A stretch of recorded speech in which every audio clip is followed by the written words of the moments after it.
नमस्कार दोस्तों, स्वागत है आपका सर्वोदय विद्यापीठ के यूट्यूब चैनल में। पिछले क्लास में मैंने अलिट्रेशन के बारे में बताया था और आज मैं एक नया टॉपिक लेके आया हूँ जिसका नाम है एनाग्राम्स।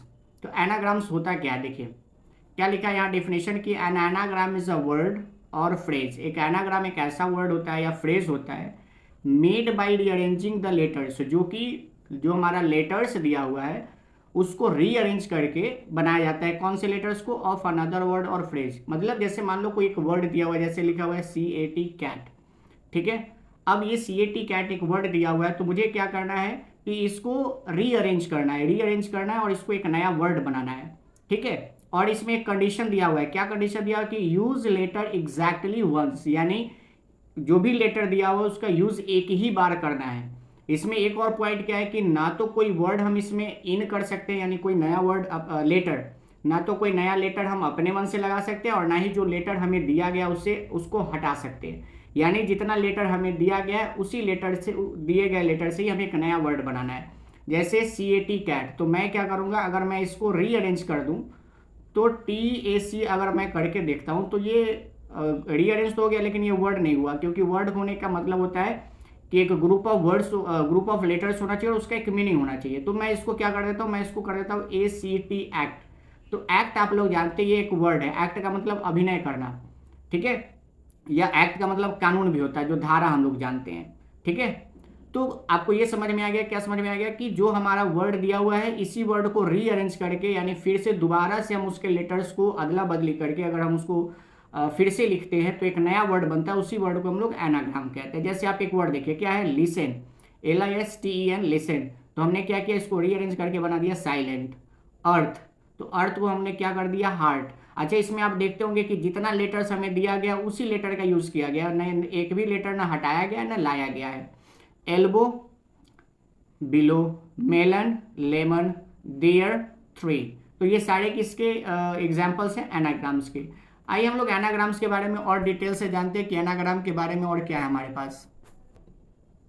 देखिए अब क्या है हमारे पास, ओरिजिन। इस वर्ड का ओरिजिन क्या है, कहाँ से इसकी शुरुआत हुई, उत्पत्ति क्या है? तो लिखा है कि the word anagram comes from Greek, यानी ये ग्रीक वर्ड है एनाग्राम, जिसमें एना का मतलब होता है अगेन यानी फिर से, और ग्रामा का मतलब होता है लेटर, ठीक है। यानी so anagram literally means letter again. इसका मतलब है कि एनाग्राम का जो एकदम वास्तविक मीनिंग होता है वो क्या होता है कि फिर से उस लेटर को लिखना या रीअरेंज करना, रीअरेंजिंग लेटर्स, ठीक है।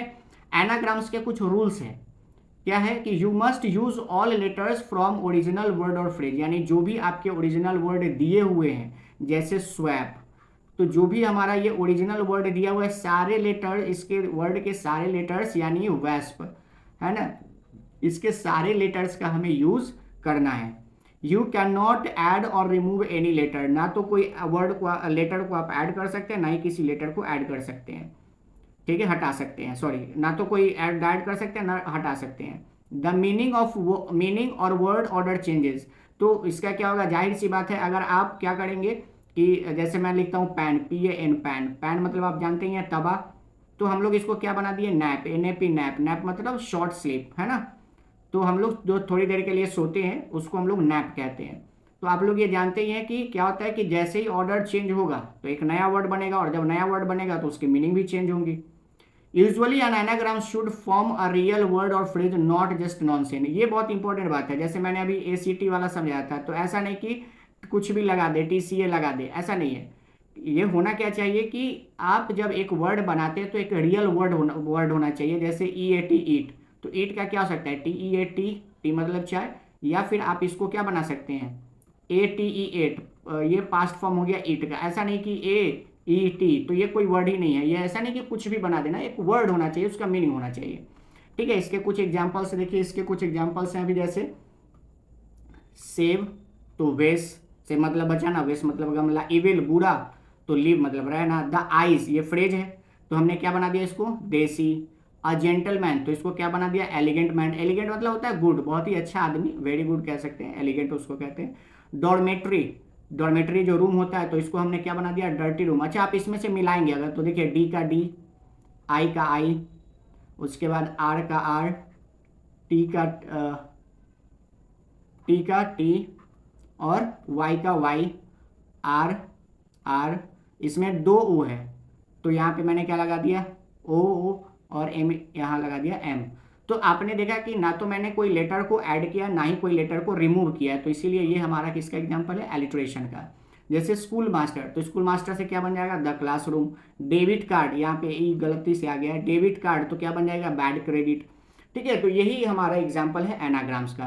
तो एनाग्राम्स आपने क्या समझा कि जो भी वर्ड हमें दिया हुआ है उस वर्ड को हम लोग तोड़ मरोड़ कर कोई भी एक नया वर्ड बनाते हैं। ठीक है, बस उसमें जैसे ध्यान रखना है कि ना ही एक भी लेटर हमें बाहर जाना चाहिए ना ही एक लेटर ऐड होना चाहिए, तो उसी को हम लोग एनाग्राम करते हैं। Rearranging the letters is called rearranging the letter a word which is formed by rearranging the letters is called an anagram। ठीक है, तो आई होप कि आपको ये समझ में आया होगा। तो प्लीज़ आप लोग चैनल को सब्सक्राइब कर लें ताकि आपको जब भी मैं नई वीडियो लेकर के आऊँ तो आपको उसकी नोटिफिकेशन आ जाए। ठीक है, बहुत बहुत धन्यवाद, थैंक यू।